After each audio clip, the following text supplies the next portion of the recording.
When I first came to UC Berkeley, I was very intimidated. I mean, this is a very big name school. People are so intelligent, coming from so many different parts of the country and the world, and I was very quiet. Lauren Valdez came to Berkeley to study architecture, but she eventually realized she wanted to do more than what was offered in the standard course curriculum. By the time I got to my more elevated years in architecture school, I felt that something was kind of missing. I didn't really like this kind of egotistical, like elitist architectural thinking, but that's what moved me to the global poverty and practice minor. Is I saw the way the process of architecture could be used towards global development. Lauren's talking about the 2-year-old program at Berkeley called Global Poverty and Practice. It's not about engineering alone, about malnutrition. It's very, very complicated. Students take courses on the problem of poverty and are also required to produce a hands-on project to alleviate poverty somewhere in the world.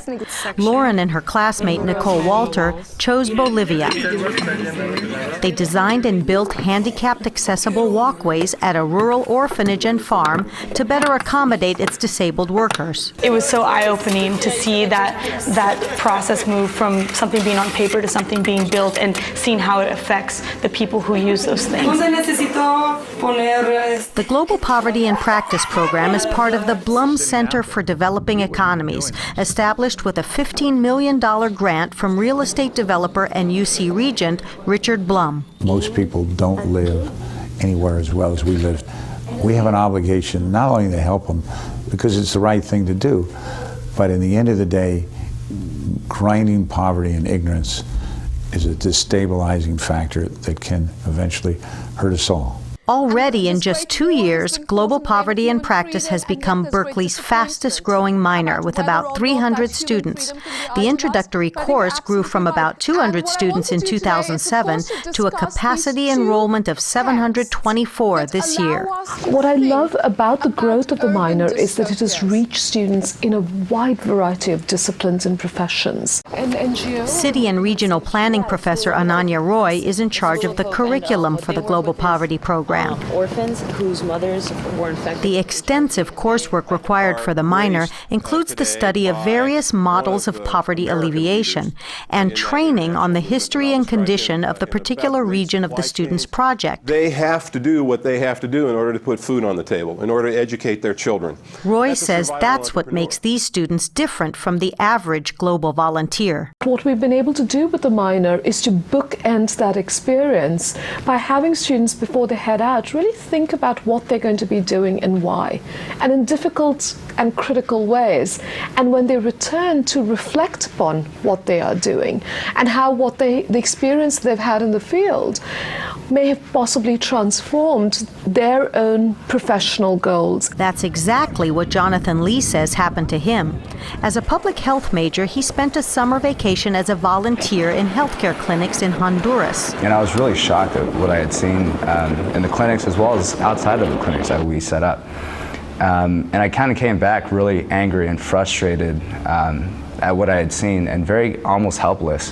When he returned to campus, Jonathan was excited to find the Global Poverty and Practice minor.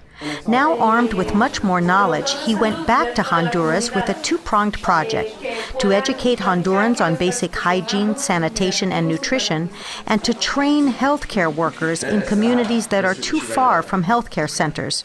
His goal was to help develop a lasting healthcare system that would begin to relieve people of their dependency on outside volunteers. The Global Poverty Minor has really helped me not only help other people, but it's also kind of helped me find myself.